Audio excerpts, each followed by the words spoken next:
Hello guys, meron ako dito focus guys. Yan, meron. Kasi, ang focus kasi dito, every 2 days, itatapon na guys. Ay, hindi na pwedeng kainin. Kumbaga ayaw na nakabukag yan. Pero pwede pa siyang kainin guys, hanggang 1 week naman siya eh. Hindi naman siya masisira. Nalagyan na siya sa freezer. So, every 2 days lang kasi dito sa mga amo ko. Pero sa mga katulad namin ganito, every 1 week ito, makakain pa siya guys. Nalagyan na siya sa press. Hindi siya mapapanis na siya masisira. So, 2 days na kasi siya. So, itatapon na sana. So, sayang naman po itatapon. Kaya ang ginagawa ko guys nito, gagawin ko siya parang chichirya guys. Para sa gabi, kahit di na ako mag-apuna, ito lang, okay na, solve na. So, gagawin ko siyang chichirya para at least makakain pa siya. Diba? Kasi naman itapon. So, hindi pag inagarito ko lang siya, guys. Kukupitin ko lang siyang pa-cubes. Yan. So, ganyan. Gumagawa ng mga paraan para sayang naman, di ba? So, i-cubes ko siya. Nagawin ko siyang crispy. So, ayan. Ganyan lang, guys. I-crispy ko siya. And then, iprituhin ko guys. Tapos, sa gabi, pwede ko na siya kakainin sa gabi. Diba? Kasi naman itapon siya guys. So, gagawin ko na siya crispy. Ito din guys, pwede din ito ihalo sa tinatawag na salata dito. Vegetable na ginagawang salata, yung salata kung tawagin. Salad. Yun, sa atin salad. So, dito, salata tawag. Ganito lang guys. So, ganyan. Kasi naman itatapon siya. Kasi tuwing 2 days kasi pag nabili siya ngayong araw na to, tapos kinabukasan, pwede siya makain. Tapos, kailangan, kinabukasan, hindi na siya kakainin. Ayaw na ng amo ko. So, bibili na naman ng bago. So, sayang naman ko itatapon kasi. Lagi kanya na ginagawa. Kasi itong kasama ko, hindi siya gumagawa ng paraan para hindi masasayang. Bagay, tapon lang ng tapon. Parang ganun. Kesa naman itapon, gagawin ko na lang siyang crispy. Para sa gabi, habang nanonood ako ng movie drama, ayan, may kinakain ako. Yes. Kasi madami naman ito. Pwede siya guys, pwede siya na i-stack mo pagka na-prito na siya.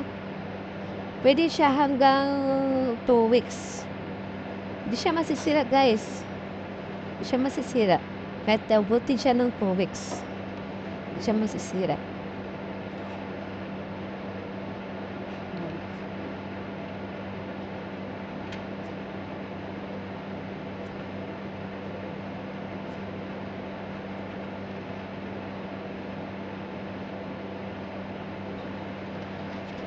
Diba? Nani mamaya guys, pag nagprito na ako, papakita ko sa inyo.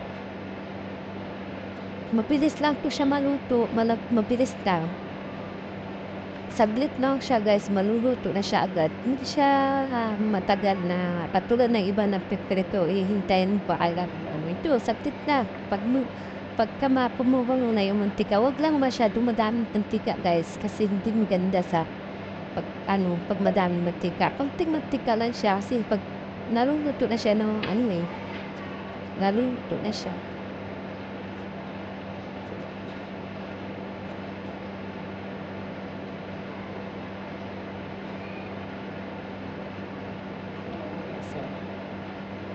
So, ginagawa naman yan. Kahit mga OFW lang makaparang ito guys. Mga kababayan ko, OFW lang makaparang ng ganito. Yung iba siguro hindi. Pero pagkakalam ko, hinahalo talaga ito siya sa salad.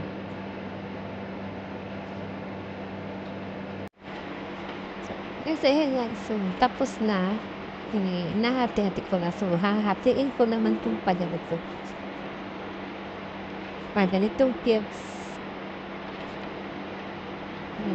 Bigyan ko siyang parang pang-cubes. So, ganyan lang guys. So, ayan. So, tapos na. Tapos ko na siyang hiniwa. So, magpapainit na lang ako ng mantika. Tsaka ito nga pala guys, yung pasta. Macaroni. So, binilat ko siya ng 2 days. Binilat ko siya ng 2 days. Then, pinipain ko siya guys. So, i-crispy ko siya para meron ako ng wayain. Ayan, nagpapainit muna ako ng nagtat. So, guys, nagpapakulo na ako ng nagpapainit na ako ng mantika. So, ayan. Kainitin muna natin. Saka ako ilalagay yung ito, kubos tinapay na to. Ganyan. Parang ganyan guys, O, diba? Ganyan na mangyayari guys. So, ayan guys, tapos na yung ginawa ko. Hindi ko na inubos lahat guys kasi sobrang dami. So, ayan guys. So, ito naman yung macaroni. Macaroni pala. Yan. Balo to. Diba? Nako.